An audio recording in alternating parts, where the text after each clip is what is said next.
మనము కొన్ని మాటలు చదువుకొని వాక్య ధ్యానం చేసుకుని ఆరాధిద్దాము. అపోస్తలుల కార్యములు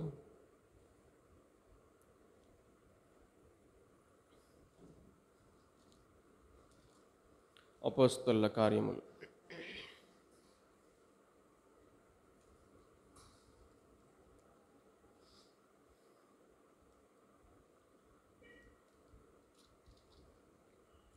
అధ్యాయం.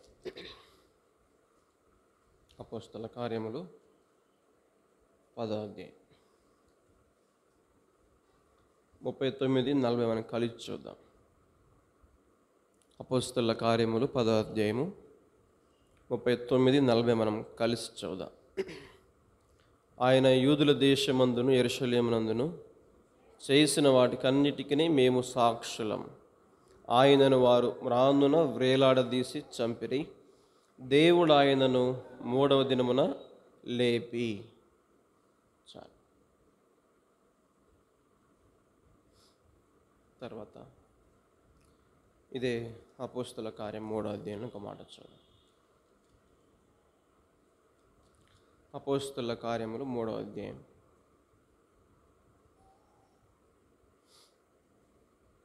23-24 మనం కలిసి చూద్దాము. అపోస్తలుల కార్యం 2వ అధ్యాయం 2వ అధ్యాయము 23-24 మనం కలిసి చూద్దాం. దేవుడు నిశ్చయించిన సంకల్పమును ఆయన భవిష్యత్తు జ్ఞానం అనుసరించి అప్పగింపబడిన ఈయనను మీరు దుష్టుల చేత సిలువ వేయించి చంపితిరి. మరణము ఆయనను బంధించుట అసాధ్యము గనుక దేవుడు మరణ వేదనలు తొలగించి ఆయనను లేపెను. చాలు.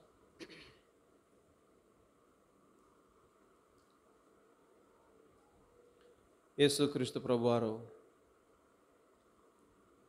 ఆ కల్వరి శిలువలో నీ కొరకు నా కొరకు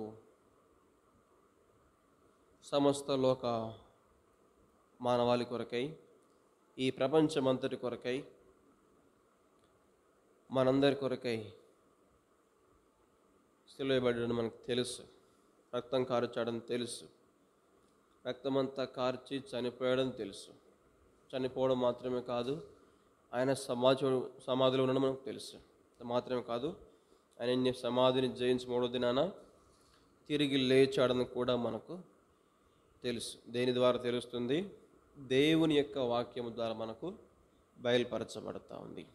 కాబట్టి ఈ యొక్క దేవుని యొక్క వాక్యము మనకు దేవుని యొక్క జీవితం అంతటిని బయలుపరిచేదిగా మనకు కనబడతా ఉంది. అయితే యేసుక్రీస్తు ప్రభువారు సిలువ వేయబడ పూర్వకమైతేనేమి, సిలువ వేయబడుతున్న సమయంలో అయితేనేమి, సిలువ వేయబడ్డ ఆ క్షణంలో కూడా మనం గమనిస్తే యేసుక్రీస్తు ప్రభువారి ఈ సిలువ మరణం చుట్టూ మనకు ఒక ప్రత్యేకమైనటువంటి వ్యక్తులు కనబడుతూ ఉంటారు. ఎవరు చెప్పండి? ఎవరు కనబడతారు? శిష్యులు కనబడుతూ ఉంటారు. వాళ్ళ ప్రత్యేకత ఏముంది అంటే, ప్రత్యేకత ఉన్నది. ఏంటారు ప్రత్యేకత అంటే? అందరి శిష్యుల గురించి కాదు, అందులో ఒక శిష్యుని గురించి. అంత మాత్రమే కాదు, ఆ తర్వాత యేసుక్రీస్తు ప్రభువారు మరి అప్పగించబడిన తర్వాత మనకు పస్కా పండుగ సమయంలో ఇంకో వ్యక్తి మనకు కనబడతాడు. ఆ వ్యక్తి ఎవరంటే బరబ్బా. ఆ తర్వాత యేసుక్రీస్తు ప్రభువారు సిలువలో వేలాడుతున్నప్పుడు మనకిద్దరు కనబడతారు. వారెవరంటే, సిలువకు ఆ వైపు ఇద్దరు వ్యక్తులు, మొత్తము 4 వ్యక్తులు. చెప్పండి ఎంతమంది? Total 4 members, 4 people. ఈ 4లో మనకు కామన్ కనబడేది ఏంటంటే, ఒక్కొక్కసారి మనకు కనబడుతూ ఉంటుంది. ఈ 4లో కూడా మనకు కనబడేది ఒక విషయం కనబడుతూ ఉంటుంది. ఈ 4 ఎవరంటే దొంగలు. చెప్పండి, ఎవరు? దొంగలేనా? 4 దొంగలే, మనకు తెలుసు. కాబట్టి వాక్యం ధ్యానం చేస్తూ ఉంటే సంగతులను బయలుపరచబడతా ఉంది. కాబట్టి యేసు క్రీస్తు శిలువ మనం చుట్టూ ఉన్నటువంటి నలుగురు దొంగల గురించి మనం ధ్యానం చేస్తాం. యేసు క్రీస్తు శిలువ మరణం చుట్టూ దాగినటువంటి దొంగలు, ఈ దొంగల జీవితాల్లో దేవుడు చేసినటువంటి కార్యం మనం గమనిస్తే యోహాను సువార్త 12వ అధ్యాయం చూద్దాం. మొట్టమొదటి దొంగ గురించి యోహాను సువార్త 12వ అధ్యాయం చదవండి. 12:6 చదవండి. 12:6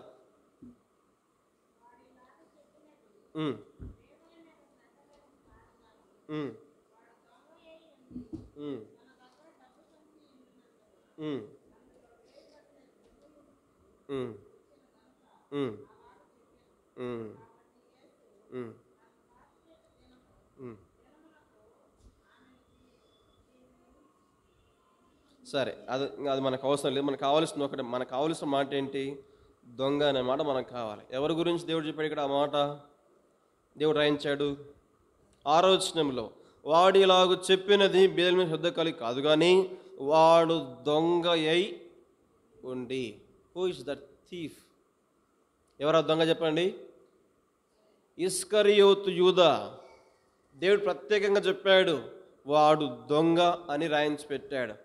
దొంగ అయి ఉండి ఏం చేస్తున్నారంట? కింద రాయబడింది, తన దగ్గర డబ్బు సంచి ఉండినందున అందులో వేయబడినది దొంగిలుచు వచ్చెను.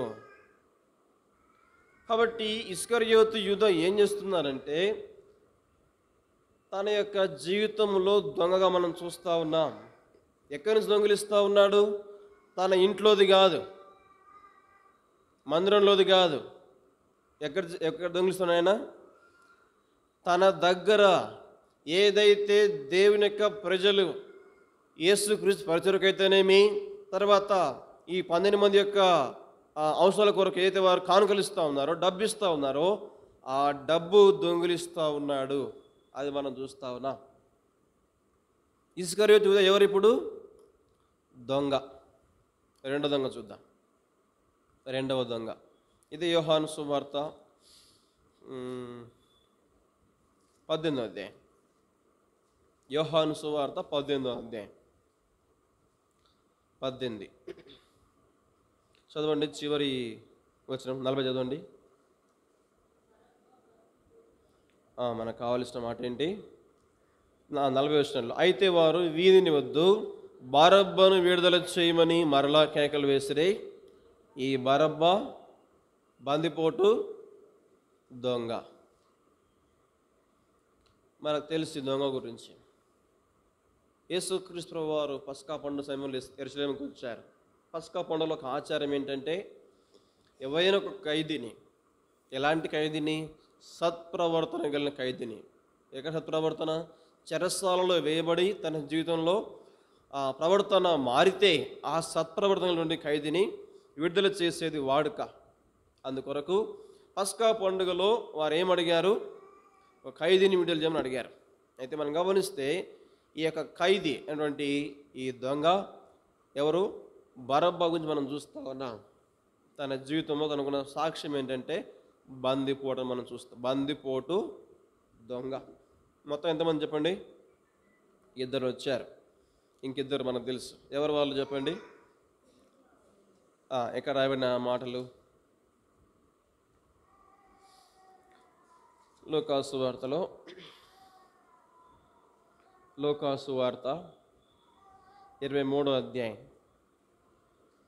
లూకాసు వార్త 23వ అధ్యాయము 39 నుంచి చదవండి.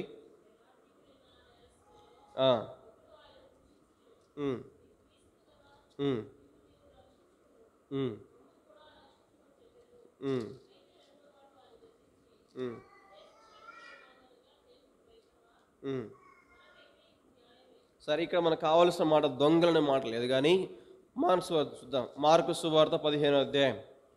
మార్కు సువార్త 15వ అధ్యాయము 15వ అధ్యాయము ఎన్నో వచనము? 27 చదవండి. మార్కు సువార్త 15వ అధ్యాయం 27వ వచనం. మరియు కుడి వైపున ఒకదిని ఎడమ వైపున ఒకదిని ఇద్దరు బందిపోటు దొంగలను ఆయనతో కూడా సిలువ వేసిరి. ఎంతమంది ఉన్నారు ఇక్కడ? ఇద్దరు. మొత్తం ఎంతమంది? మొట్టమొదటి వ్యక్తి ఎవరు? ఇస్కరియోతు యూదా. రెండో వ్యక్తి ఎవరు? బరబ్బా. మూడో వ్యక్తి, నాలుగో వ్యక్తి ఎవరు?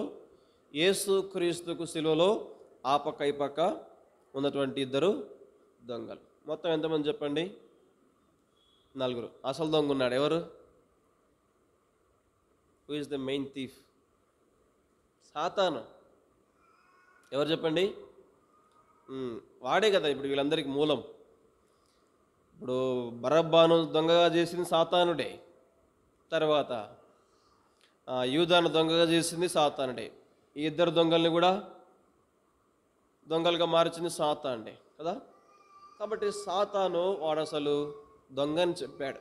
ఎక్కడ చెప్పాడు? యేసుక్రీస్తు వారు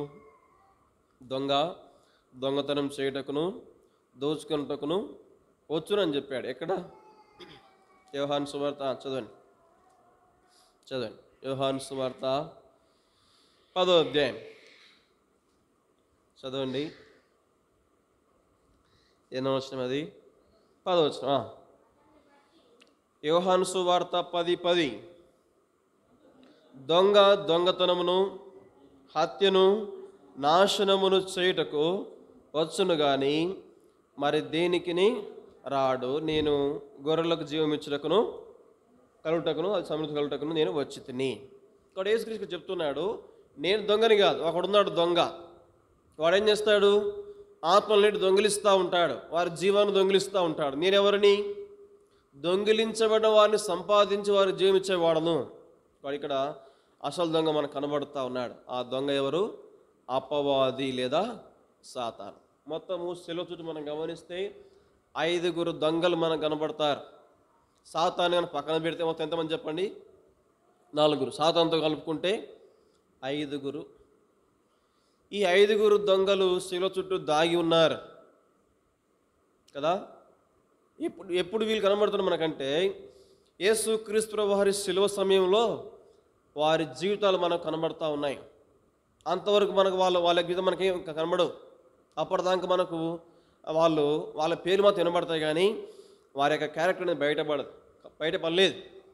శిలువ సమయంలో మాత్రమే మనకు వీళ్ళందరూ ఇట్లా కనబడుతూ ఉన్నారు. మనకు తెలుసు ఇస్కరియోతు యూదా గురించి. అప్పటిదాకా దొంగ మనకు కనబడదు. మామూలు శిష్యులతో పాటు ఒకడిగా మనకు కనబడుతూ ఉన్నాడు. కానీ యేసు క్రీస్తు ప్రభువారు పస్కా పండుగ పోయేదానికంటే ముందు కదా అక్కడ మనకు కనబడుతూ ఉన్నాడు. ఆ శిష్యుల దగ్గర ఎప్పుడైతే ఆ ఇంట్లో చేరినప్పుడు స్త్రీ మరియ వచ్చి అతరుడు పలగొడితే అప్పుడు ఏమన్నాడు? ఎందుకు అతరుడు పలగొడుతున్నావు? ఈ అత్తరు అమ్మి ఆ డబ్బు మాకు ఇవ్వచ్చు కదా, లేదా బీదలకు ఇవ్వచ్చు కదా అని చెప్పేసి అన్నాడు. ఆ సందర్భంలో యేసుక్రీస్తు వారు చెప్తూ వచ్చాడు. అప్పుడు యేసుక్రీస్తు అప్పుడు ఈ బరబ్బ యొక్క లక్షణం అనేది, ఆయన గుణం అనేది బయటపడుతూ వచ్చింది. అప్పటిదాకా మనకు దొంగ మనకు తెలియదు. తర్వాత బందిపోటు దొంగ బరబ్బ ఉన్నాడు. ఆయన గురించి మనకు అప్పటిదాకా మనకు వినబడదు. ఎప్పుడైతే యేసుక్రీస్తు నిలవేస్తారో పస్కా పండుగ సమయంలో మాత్రమే ఈ బందిపోటు దొంగ బరబ్బ గురించి మనకు కనబడుతోంది, వినబడుతూ ఉంది. తర్వాత మిగిలిన 2 దొంగలు కూడా వాళ్ళు మనకి ఎప్పుడు కనబడుతున్నారు? సిలువలో యేసుక్రీస్తు వేలాడుతున్నప్పుడు మాత్రం మనకు. కాబట్టి సిలువ చుట్టూ వీళ్ళందరూ ఆవరించి ఉన్నారు. సరే, ఈ దొంగలందరి మధ్యలో మనకు ఎవరు కనబడుతూ ఉన్నాడు? దొంగతనము చేయనివాడు, దొంగ అని పేరు లేనివాడు, దొర అనబడినటువంటి యేసుక్రీస్తు మనకు కనబడుతూ ఉన్నాడు. సరే, మనం గమనిస్తే మొట్టమొదటి వ్యక్తి ఎవరు? మనం ఎవరు చదువుకున్నాము? యోహాను సువార్త 12వ అధ్యాయము 6వ వచనంలో ఎవరి గురించి? ఇస్కరియోతు యూదా గురించి మనం చూస్తూ ఉన్నాం.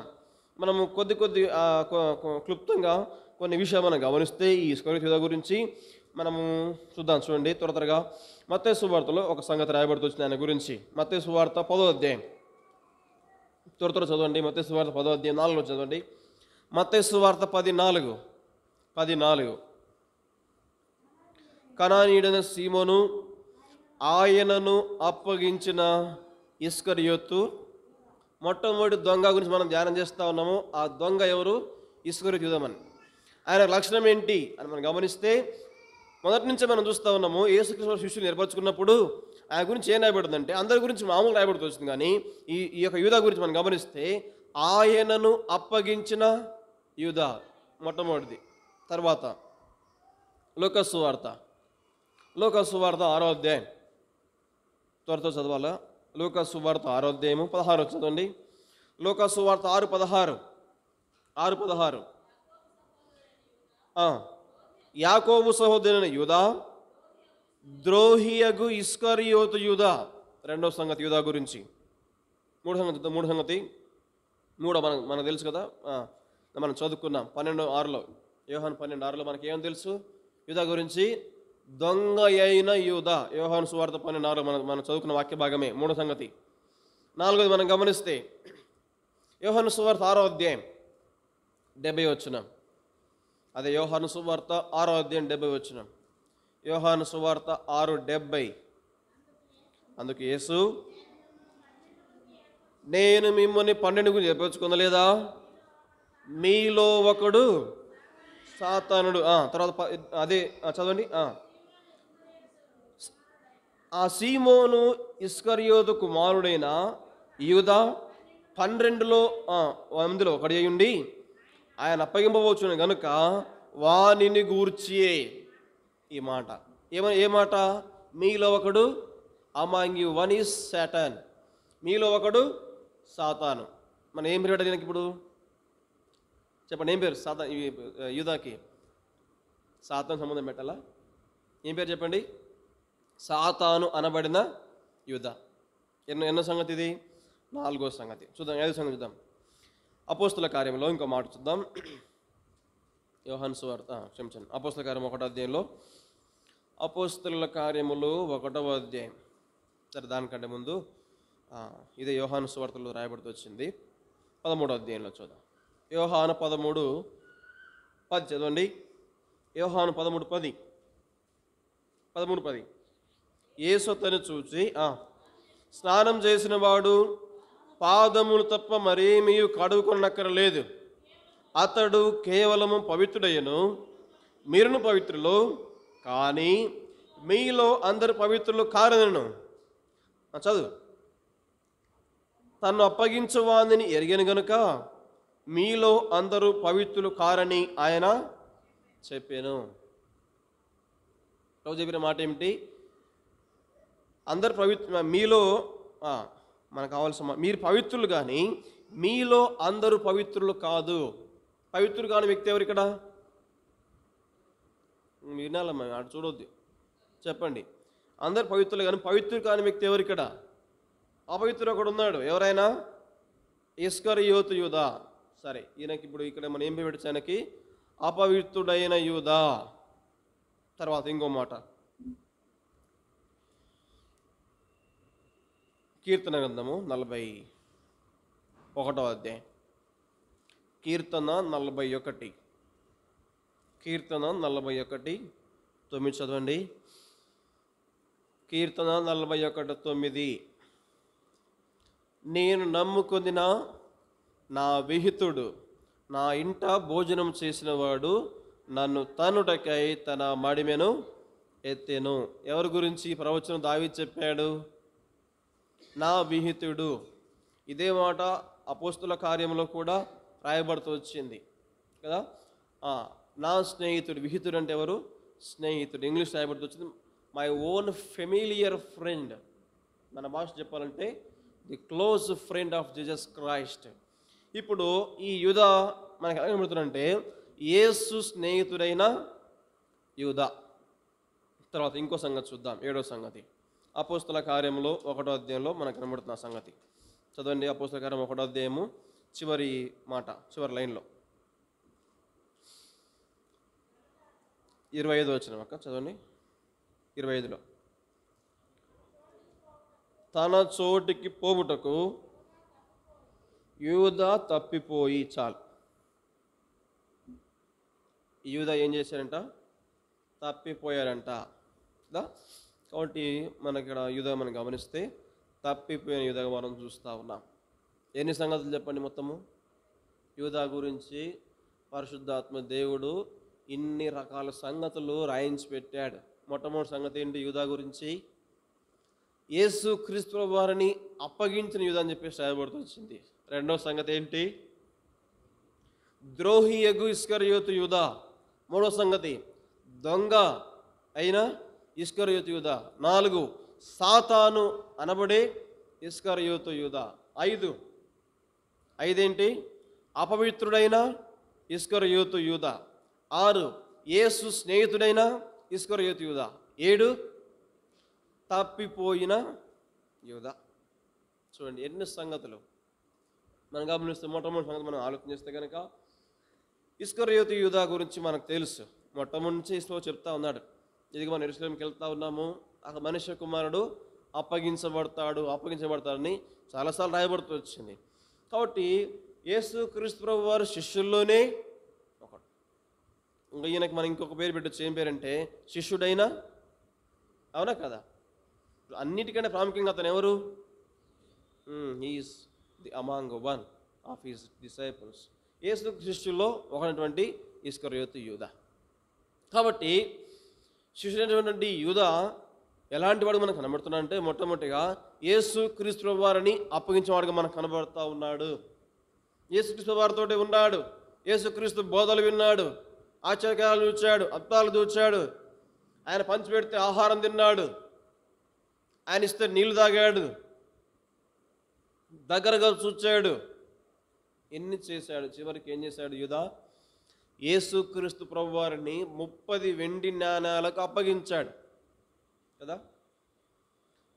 కాబట్టి మనకు ఇస్కరియోతు యూదా తన జీవితంలో ఎలాంటి పేరు సంపాదించుకున్నారంటే ఆయనను అప్పగించిన యూదా.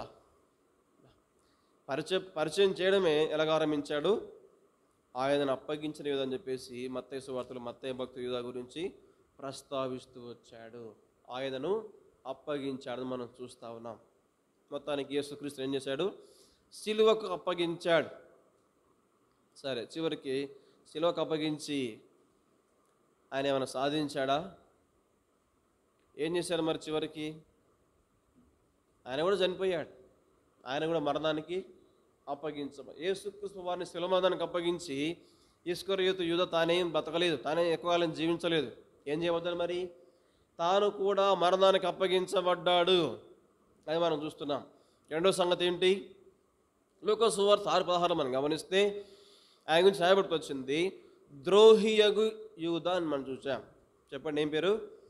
ద్రోహియగు యూదా, ది ట్రైటర్. ఎవరైనా ద్రోహం చేసేవాడు. మనకు తెలుసు, మన భాషలో నమ్మక ద్రోహం అంట మనం కదా. నమ్మినటువంటి వాడుగానే ఉన్నాడు దేవునికి, యేసుక్రీస్తు వారికి మంచిగానే మెసలుకున్నాడు, మంచిగానే మెదలుకున్నాడు యేసుక్రీస్తు వారితోటి. మనం గమనిస్తే చివరికి ఏం చేసినాడు? యేసుక్రీస్తు వారికే ద్రోహం చేసినాడు. యేసుక్రీస్తు వారికే ద్రోహం చేసినాడు. కాబట్టి ఇది ఎంత పెద్ద ద్రోహం అంటే, ప్రపంచంలో ఏ వ్యక్తి తన గురువుకు చేయని ద్రోహం. ప్రపంచంలో ఏ శిష్యుడు కానీ తన గురువుకు చేయని ద్రోహం చేశాడు ఇస్కరియోతు యూదా కదా. కాబట్టి ద్రోహం అనే మాట మనం చూస్తున్నాం, ద్రోహి అనే మాట మనం చూస్తూ ఉన్నాం ఇస్కరియోతు యూదా జీవితంలో. కాబట్టి అలాగూ దేవునికి ద్రోహం చేసి తానేం సంపాదించుకున్నాడు? తాను కూడా చివరికి ఏం చేయబడ్డాడు? మరణాన్ని చూడాల్సి వచ్చింది. తర్వాత మూడో సంగతి మనం చూస్తే యోహాను సువార్త 12:6 మనం చదువుకున్న మాట, దొంగ అయిన యూదా కదా. ఎవరు చెప్పండి? దొంగ అయిన యూదా. దొంగిలడమే పనిగా పెట్టుకున్నాడు యూదా. ఆలోచన చేస్తూ ఉంటుంది నేను అసలు ప్రతిసారి, అసలు యేసుక్రీస్తు వారిలో దేవుడు యూదాని ఎందుకు పుట్టించాడు? ఎందుకు పుట్టించాడు? ఒక చోట రాయబడింది, మీలో ఒకడు నన్ను అప్పగించును. అసలు వాడు పుట్టకపోయింటేనే మంచిది అన్నాడు, వానికి మేలు అన్నాడు. మరి దేవుడు ఎందుకు పుట్టించాడు చెప్పండి? పుట్టకపోయింటే మేలని దేవుని తెలుసు కదా. మరి ఎందుకు పుట్టించాలి? దేవుడు ఎందుకు పుట్టించాలి? ఎందుకు ఆ వ్యక్తికి ద్రోహి అని పేరు పెట్టాలి, దొంగని పేరు పెట్టాలి, అప్పగించేవాని ఎందుకు చేయాలి అని నాకు చాలా తలంపులు వస్తూ ఉంటాయి, ప్రశ్నకు సమాధానం దొరకలేదు. అయితే నాకు ఒక ఆలోచన ఏమొచ్చింది ఏంటంటే, దేవుడు ఆ ద్రోహిని తెలిసి కూడా, యూదాని దొంగని తెలిసి కూడా, అన్న బుద్ధిని తెలిసి కూడా చివరికి ఏం చేసినాడు, తనతో కూడా శిష్యులతో చేర్చుకున్నాడు.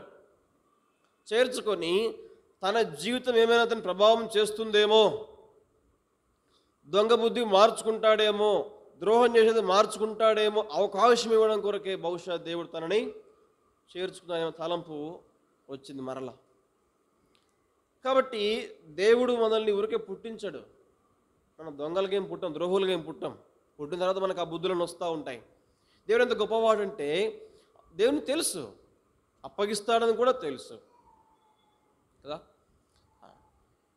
తనకు ఇది అప్పగిస్తే, డబ్బు సంచి అప్పగిస్తే దొంగతనం చేస్తాను కూడా ప్రభుకు తెలుసు. కానీ తన జీవితాన్ని మార్చడం కొరకే దాదాపు 300 సంవత్సరాలు యేసుక్రీస్తు వారు అతను తన దగ్గర ఉంచుకున్నాడు. కానీ తన జీవితంలో ఏ మాత్రం కూడా మార్పు రాలేదు. అంతకాలం ఎంత దొంగిలించో మనకు తెలియదు. మొత్తానికి దాన్ని దొంగిలిస్తూనే వచ్చారంట. చివరికి ఏం చేసినాడు, యేసుక్రీస్తు ప్రభువారిని అమ్మి వేసేదానికి కూడా తాను వెనక తీయలేదు. చూడు ఎంత పని చేసిందో. డబ్బు మీద వ్యామోహం ఏం చేసింది, చివరికి తన గురువుని అమ్మడానికి తాను సాహసం చేస్తూ వచ్చాడు. ఇక మనం ఏం ధ్యానం చేస్తూ ఉన్నామంటే, ఇస్కరియోతు యూదా గురించి. దొంగ అనే పేరు సంపాదించుకున్నాడు. తర్వాత 4వ సంగతి ఏం చెప్పండి. 4వ సంగతి యోహాను సువార్త 6వ అధ్యాయం కదా, 70వ వచనంలో అసలు భయంకరమైన మాట అది. ఏంటా మాట, మీలో ఒకడు, ఏం పేరు చెప్పండి, మీలో ఒకడు సాతాను అన్నాడు. బా అసలే ఏంటక్క అదే యూదానే ఆ మాట ఉన్నాడు. సాతాను మామూలుగా ఆ పేరు సాతానికి అనే పేరు, అపాధికి ఆ పేరు సాతాన్ పేరు ఉంది. కానీ యేసుక్రీస్తు శిష్యుల్లో ఒకడు సాతానని పిలవడం భయంకరం కదా. మీలో ఒకడు సాతాను, ఇంత భయంకరమైన మాట. Among you one is Satan. ఇక్కడున్న 12 మందిలో ఒకడు సాతాను అన్నాడు. అప్పటికి అర్థమైపోయి ఉంటుంది ఇస్కరియోతు యూదాకు నన్ను గురించి అని చెప్పేసి. మనం గమనిస్తే ఎప్పుడైతే యేసుక్రీస్తు వారు ఆ రొట్టె త్రుంచి ద్రాక్షారసము అతనికి ఇచ్చాడో, అది తిని త్రాగాడో, వెంటనే ఏమయ్యాడు చెప్పండి, సాతాను అతనిలో ప్రవేశించారంట. రాయబడుతూ వచ్చింది అక్కడ, సాతాను అతనిలో ప్రవేశించను అని చెప్పేసి. అంటే అంతవరకు కూడా సాతాను ఇస్కరియోతు యూదా చుట్టూ ఆవరించి ఉన్నాడు. అంతవరకు సాతాను అతన్ని ప్రేరేపిస్తూ ఉన్నాడు కదా. ప్రేరేపించి చివరికి ఎంతగా ప్రేరేపించారంటే, తన గురువును అమ్మేస్తులను పోయేంతగా సాతానుడు అతన్ని ప్రేరేపిస్తూ వచ్చాడు. ఇప్పుడు చివరికి ఏం పేరు సంపాదించడం యేసుక్రీస్తు వార్తనంటే, అరే నువ్వు సాతాను రా అన్నట్టుగా ప్రభు చెప్తూ వచ్చాడు. నువ్వు సాతానువి, నీకు సాతానికి ఏం తేడా లేదు. మామూలుగా ప్రభు అక్కడ చెప్పాడు యోహాను సువార్తలోనే, మీరు మీ తండ్రియగు అపసంబంధులు అన్నాడు. ఎక్కడ రాయబడింది ఆ మాట? ఇది యోహాను సువార్తలో మనం గమనిస్తే ప్రభు చెప్పాడు ఆ మాట కదా. మీరు మీ తండ్రియగు అపవాది సంబంధులు. కాబట్టి మీరు ఏం చేస్తున్నారు? ఎక్కడుంది ఆ మాట? 8వ అధ్యాయము 44. మీరు మీ తండ్రియగు అపవాది సంబంధులు. అపవాది అనేసి కింద ఏమేసాడు? ఒకటేసి సాతాను అని వేశాడు. అంటే మీరు మీ తండ్రియగు సాతాను సంబంధులు. సాతాను సంబంధాలు మిమ్మల్ని నేను ఏం చేశాను? నా కొరకు పిలుచుకున్నాను, ప్రత్యేకపరుచుకుని వేరుపరుచుకున్నాను నా పరిచయం చేయడం కొరకై. మీరు నా దగ్గరకు వచ్చి కూడా మీరు ఎలాగుంటున్నారు? ఇంకా సాతాను సంబంధుల్లాగానే. ఇంకా మాట చెప్పాలంటే సాతానులాగే, సాతానే అన్నట్టు ప్రభు చెప్తూ వచ్చాడు. మీలో ఒకడు సాతాను. ఆ సాతాను ఏం చేస్తున్నాడు? వంచిస్తున్నాడు, మోసం చేస్తున్నాడు, అప్పగిస్తున్నాడు, ఇదిగో దొంగిలుతున్నాడు అని చెప్పేసి. కాబట్టి మనం చదువుకున్నాం, దొంగతనం చేస్తానికి వస్తుంది అన్నట్టుగా. కాబట్టి ఈ దొంగ లేదా ఈ సాతాను అన్నవాడు ఏం చేసినాడు? అణువున అపవాద మన ఈ ఇస్కరియోతు యూదాలో నింపబడ్డ కారణం చేత అతని లక్షణాలన్నీ మనం అక్కడ చూస్తూ ఉన్నాము. ఎక్కడ? ఇస్కరియోతు యూదాలో. ఎంత విచారము, ఎంత విచారం ఆ సంగతి కదా. కాబట్టి మొత్తానికి యేసుక్రీస్తు వారి చేత సంబంధించినటువంటి ఆ పేరు ఏమిటంటే సాతాను. తర్వాత ఇంకో మాట మనం గమనిస్తే యోహాను మన కీర్తన 41 అధ్యాయంలో 9వ వచనంలో అతనికి పేరు ఏం పేరంట? He is my friend, is my own familiar friend. ఇంగ్లీష్లో రాయబడింది అన్నమాట. మై ఫెమిలియర్ ఫ్రెండ్ అంటే నా సన్నిహితుడు, నాకు చాలా దగ్గరైన వాడు. అక్కడ అయిన తెలుగు రాయబడింది నా విహితుడు అని చెప్పేసి రాయబడి వచ్చింది. అందరూ తెలుసు యోహాను 15వ అధ్యాయం ప్రభు చెప్పాడు, మీరు నా స్నేహితుడు, ఈ ఆర్ మై ఫ్రెండ్స్ అన్నాడు కదా. ఇక్కడ చెప్పేదానికంటే ముందు అక్కడ ముందు చెప్పాడు యేసుక్రీస్తు వారు ఎవరి గురించి? నా స్నేహితుడని యూదా గురించి చెప్పాడు కదా. 41వ అధ్యాయం కీర్తనలో 9వ వచనంలో నా విహితుల నా స్నేహితుడైన యూదా అని చెప్పి, అంటే ఎప్పటి నుంచో యేసుక్రీస్తు వారి స్నేహితుడిగా ఉండబడి ఆధిక్యత సంపాదించుకున్నాడు యూదా. ఇప్పుడు స్నేహితుడు ఏమయ్యాడు? శత్రువు అయ్యాడు. నా ఫ్రెండ్ బికేమ్ అ ఫో. ఏమారు చెప్పండి? స్నేహితుడు శత్రువు అయ్యాడు. స్నేహితుడు శత్రువు అయితే ఎంత భయంకరంగా ఉంటుందో ఇక్కడ చూస్తా ఉన్నా. దానికి నిదర్శనమే ఇస్కరియోతు యూదా. దేవునితో ఎంతో స్నేహం చేస్తూ వచ్చాడు యేసుక్రీస్తు వారితోటి కదా. ఏ వ్యక్తిని గురించి కూడా ముందు ప్రవచించబడలేదు, కానీ యూదా గురించి ప్రవచించబడుతూ వచ్చింది. నా విహితుడు, నా ఇంట భోజనం చేసిన వాడు, నాతో కూడా స్నేహం చేసిన వాడు అని చెప్పేసి ముందుగానే ప్రవచించబడ్డవాడు ఇస్కరియోతు యూదా. ఇవన్నీ తెలుసుకున్న చివరికి మరలా యూదా ఏం చేసినాడు చెప్పండి? యేసుక్రీస్తు వారు శత్రువుగా పిలువబడిన వాడు చివరికి మిత్రుడిగా పిలువబడిన శత్రువుగా చేయబడుతూ వచ్చాడు. స్నేహితుడు శత్రువు అయినాడు మనం చూస్తూ ఉన్నాం. నా విహితుడు అనబడి పేరు అక్కడ మనం చూస్తూ ఉన్నాం, యేసుక్రీస్తు యొక్క స్నేహితుడు. ఇంకా చివరి మాట, ఇంకో మాట ఏంటి? 6వ మాట యోహాను సువార్త 13:10లో మనం చదువుకున్న మాట ఏంటంటే, మీరు అందరు పవిత్రులు కానీ, చదవనమాట 13:10 యోహాను 13:10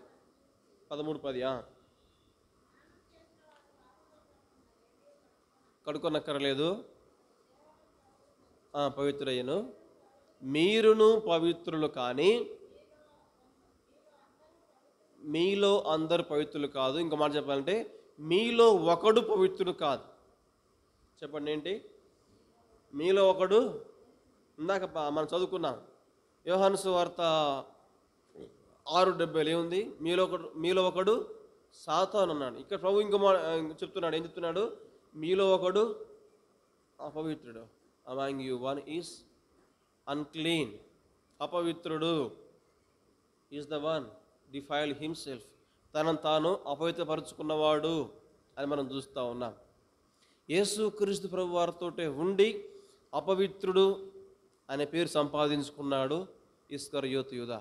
యేసుక్రీస్తు పరమ పవిత్రుడు, పరిశుద్ధుడు. కానీ యూదాకి ఏం పేరు? అపవిత్రుడు అనే పేరు వచ్చింది. మీలో అందరు పవిత్రులు కాదు, లేదా మీలో ఒకడు పవిత్రుడు కాదని చెప్పేసి చెప్తారు.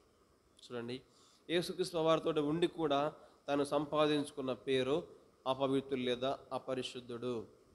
ఇంకా చివరి మాట మనందరూ తెలుసు, మనం చదువుకున్నాం అపోస్తలకార్యం 1:25లో. తను ఏం చేసినారంట? తన చోటికి పోవుటకు తప్పిపోయిన యూదా. కాబట్టి ఇస్కరియోతు తన జీవితంలో ఏం చేయబోతారంటే, తన చోటికి పోకుండా మధ్యలోనే దారి తప్పిపోయినాడు. దారి తప్పించింది ఎవరు మరి? అసలు దొంగ దారి తప్పించాడు. ఇస్కరియోతు యూదా అయిన తండ్రి సాతాను ఏం చేసినాడు? దారి తప్పించి మనం చూస్తూ ఉన్నాం. కాబట్టి ఈ ఇస్కరియోతు యూదా తన జీవితంలో మనకి సంగతులని, తన జీవితాలను మనం జ్ఞాపకం చేస్తున్నాం. తన జీవితం ఏంటో, నేను ద్రోహిని, నేను దొంగని, తర్వాత నేను అపవిత్రుణ్ణి, తర్వాత నేను ఆయన అప్పగించిన వాడను, నేను తప్పిపోయిన వాడను, తర్వాత నేనెవరు? నేను సాతానును, ఇంకా నేనెవరిని? తర్వాత దేవుని యొక్క స్నేహితుడను. ఇవన్నీ జ్ఞాపకం చేస్తున్నాను. కానీ మనకి ఈ ఏడిట్లో కూడా ఒకటే ఒకటి మంచి కనబడుతుంది. ఏంటి ఆ మంచి సంగతి చెప్పండి? యేసు యొక్క స్నేహితుడు అనే మాట. మిగతావన్నీ కూడా ఏవి కూడా మనకు మంచిగా కనబడడం లేదు ఈ జీవితంలో. మనం గమనిస్తే మన జీవితంలో మనలో ఏ ఒకటి మంచిది లేదు. యూదా కన్నా ఒకటి ఉంది మంచిది, యేసు స్నేహితుడు అనే పేరు, యేసు శిష్యుడు అనే పేరు కదా. మనకి ఏది లేదు మన జీవితాల్లో. మనం యూదా కంటే అపవిత్రులం, యూదా కంటే దొంగలం, యూదా కంటే ద్రోహులం కదా. యూదా కంటే తప్పిన వారం, యూదా కంటే ఎక్కువ సాతానులం మనమే. కాబట్టి మన జీవితాలను యేసుక్రీస్తు మారుస్తూ వచ్చాడు. కారణం ఏంటంటే మనము ఆయనను క్షమాపణ అడిగాము కాబట్టి. యేసుక్రీస్తు అన్ని చేశారు కానీ ఇది ఒక్కటి చేయలేదు. అన్ని చేశారు కానీ ఇది ఒక్కటి చేయలేదు. ఎక్కడ పశ్చాత్తాపడ్డాడు? ఎక్కడ పశ్చాత్తాపడ్డాడు చెప్పండి, చదుదాం ఆ మాట. ఆయనలో పశ్చాత్తాపం ఉన్నది, కానీ ఎవరి దగ్గర పశ్చాత్తాపడాలో వారి దగ్గర తాను పశ్చాత్తాపడలేదు. ఎక్కడ రాయబడింది ఆ మాట?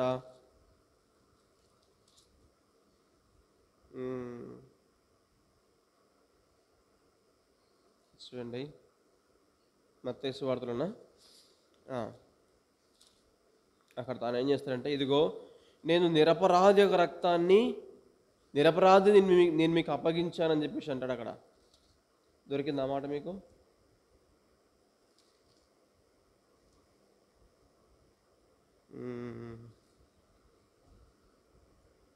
నేను నిరపరాధిని మీకు అప్పగించాను అని చెప్తాడు.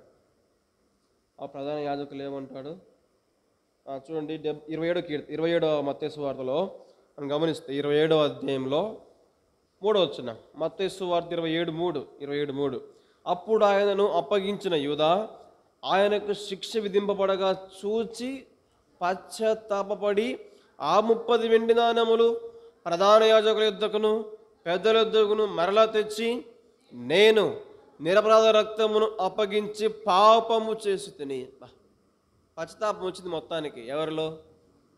యూదాలో. ఏంటా పశ్చాత్తాపము? I have committed sin against God. దేవుని విషయం నేను పాపం చేశాను అని పశ్చాత్తాపం వచ్చింది. నేను పాపిదని చెప్పేసి ఆయనకు ఆ మనసు వచ్చేసేసింది. కానీ క్షమాపణ ఎక్కడ అడగలేదు యూదా అంటే, దేవుని దగ్గర అడగలేదండి. ఎక్కడికి వెళ్ళాడు? నేను పాపిదని ఎక్కడ ఒప్పుకుంటున్నాడు? ప్రధాన యాజకుల యొద్ద, తర్వాత పెద్దల యొద్ద. పెద్దలు ఏం చేయగలుగుతారు? యాజకులు ఏం చేయగలుగుతారు? క్షమించగలిగే మనసు వారికి ఉందా? క్షమించడం లేకనే కదా వాళ్ళు యేసుక్రీస్తు సిలువ వేస్తూ ఉన్నారు. ఓర్చుకోలేకనే వాళ్ళు సిలువ వేస్తున్నారు యేసుక్రీస్తు వారిని. అలాంటి క్షమాగుణం లేని వారి దగ్గరికి వెళ్తే వారేం క్షమిస్తారు? ఇతన్ని క్షమించగలిగే ఒకే ఒక మనుషుడు ఆయనకు తెలుసు, యేసుక్రీస్తు. ఆయన ఎంత ఆయనకు క్షమిస్తాయని తెలుసు. ఇది తెలిసినప్పటికీ కూడా ఇది ఏం చేయలేదు, ప్రభువు దగ్గర రాలేదు. పశ్చాత్తాపడ్డాడు, మంచిదే. పాపని ఒప్పుకున్నారు, మంచిదే. కానీ ఎక్కడ పశ్చాత్తాపడంలో అక్కడ పశ్చాత్తాపడలేదు. ఎవరి దగ్గర ఒప్పుకోవాలో వారి దగ్గర ఒప్పుకోలేదు. అయితే మన జీవితంలో దేవుడు ఏం చేసినాడు? మనకు ఆధిక్యత ఇచ్చాడు. ఏంటి ఆధిక్యత? యేసుక్రీస్తు వారి దగ్గరికి వచ్చి, యేసు ప్రభువా నేను పాపిని, ఇదిగో నేను యూదా కంటే ఘోరమైన పాపిని అని మనం ప్రభు దగ్గర ఒప్పుకున్నాం. ప్రభు మనల్ని క్షమించాడు. మనం కూడా ద్రోహులమే, మనం కూడా దొంగలమే, అపవిత్రులమే, అపరిశుద్ధులమే, అయోగ్యులము కదా. మనం చచ్చిన వారం. ఇలాంటి మనల్ని యేసుక్రీస్తు వారు క్షమించాడు. గొప్ప సంగతి కదా. యూదాకు దొరకని ఆ ఆధిక్యత, ఆ భాగ్యము, ఆ భాగ్యులమైన మనకు దొరికింది. ఏంటి? క్షమించబడ్డాం. యేసు రక్తం మనల్ని కడిగింది, మనల్ని పవిత్రులుగా చేసి పరిశుద్ధులుగా చేస్తూ వచ్చింది. మనం ఇంకా ఏమాత్రం దొంగలం కాదు, ఏమాత్రం మనం ద్రోహులం కాదు, ఏమాత్రం అపవిత్రులం కాదు. ఆయన అప్పగించే వారంగా లేము. తర్వాత ఇంకెవరు మనము? మనం సాధారణ సంబంధులం కాదు. అలాగో ఇవన్నీ మనం ధ్యానం చేస్తే ప్రభు అవన్నీ మన జీవితంలో కొట్టివేసేసినాడు. చివరికి మనల్ని యేసుక్రీస్తు సంబంధులుగా చేసినాడు. యేసుక్రీస్తు తన స్నేహితులుగా, తన కుమారులుగా చేసుకున్నాడు, తన శిష్యులుగా కూడా చేసుకున్నాడు కదా. మనం ఆయన శిష్యులము, ఆయన స్నేహితులము, ఆయన కుమారులము. అన్ని బిడుదలు మనకే ఇప్పుడు. ఇంకా యూదాకు అవేవి లేవు. యూదాకు 2 బిడుదలు. ఏం బిరుదులు? దేవుని ఆయన శిష్యులని బిరుదు, తర్వాత ఆయన స్నేహితులని బిరుదు. ఆ 2 మంచి బిరుదులు, మిగిలినవన్నీ చెడ్డ బిరుదులే యూదాకి. కానీ మనకి ఇప్పుడు అన్ని ఏం చేస్తాం? అన్నీ మంచి బిరుదులు. ఇదిగో నా కుమారుడు, ఇదిగో నా కుమార్తె, ఇదిగో నా స్నేహితుడు, ఇదిగో నా స్నేహితురాలు, ఇదిగో నా శిష్యుడు, నా శిష్యురాలు, ఇదిగో నా వారసు, నా వారసురాలు. ఇవి మనకున్న పేర్లు కదా. యేసుక్రీస్తు మన దొరికిన గొప్ప భాగ్యం ఏంటంటే ఇదే కదా. మనం చూస్తూ ఉన్నాము సెలవు చూస్తున్నటువంటి దొంగలు. ఈ దొంగలో ఒక దొంగ మనకు పరిచయమైన దొంగ ఇస్కరియోతు యూదా మనకి ఏం జ్ఞాపకం చేస్తున్నాడు? తన జీవితాన్ని మనకు జ్ఞాపకం చేస్తూ ఉన్నాడు. దేవుడు చూపించాడు తన జీవితం అంతా కూడా. తనకు మనం పోల్చి చూసుకుంటే మనకు ఏం చేయాలి? దేవుని జరగక మునుపు అంతా మనము యూదా కంటే ఎక్సీడింగ్ విపరీతంగా చెడిపోయినాం మనం. అయితే క్రీస్తుని బట్టి అదంతా కూడా తిరిగి సమకూర్చబడుతూ వచ్చిన యేసుక్రీస్తుని బట్టి యూదా సమకూర్చబడలేకపోయినాడు. తప్పిపోయిన వాడు తిరిగి సమకూర్చబడలేదు. మనం కూడా తప్పిన వారమే, దారి తప్పిన మనందరం కూడా. రోమాలు రాయబడుతూ వచ్చింది కదా, ప్రతివాడు ఏంటా మాట? నా మాట చదువు ముగించుకుందాము. బ్రహ్మపత్రిక 3వ అధ్యాయం 12. అందరూ త్రోవ తప్పి. ఆ మాట మనకు చాలు. చెప్పండి, ఏం చేసామంట? మనమందరం త్రోవ తప్పిపోయినాం యూదావలే. కానీ యూదా తిరిగి సమకూర్చబడలేకపోయినాడు. దేవుడు మనకు తిరిగి సమకూర్చబడే ఆధిక్యత మనకి ఇచ్చాడు. కాబట్టి యేసుక్రీస్తువా, ఇదిగో నీ సిలువ నన్ను నీ యొద్దకు పిలుచుకున్నది. తప్పిపోయిన నన్ను, అపవిత్రులను, దొంగను, ద్రోహిని, ఈ లక్షణాలన్నీ నాలో ఉన్నాయి. అయితే ఇవన్నీ నాలో నుంచి తీసివేసి దాన్ని ఇప్పుడు ఏం చేసినావు? యూదా సమకూర్చబడలేదు, నన్ను సమకూర్చుకున్నావు.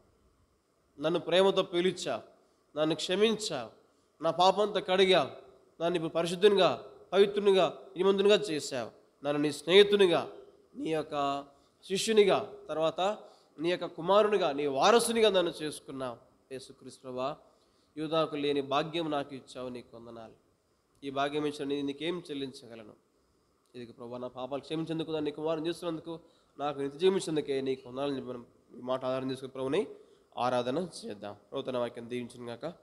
ఒక సహోదరు, ఒక సహోదరి క్లుప్తంగా బిగ్గరగా ఈ మాట ఆధారం చేసుకుని ప్రభుని ఆరాధన చేద్దాం. ఆరంభించండి. క్లుప్తంగా చేయండి, బిగ్గరగా చేయండి. చెప్పిన వాక్యాన్ని ఆధారం చేసుకొని ఆరాధన చేద్దాం. ఆరంభించండి. బ్రదర్స్.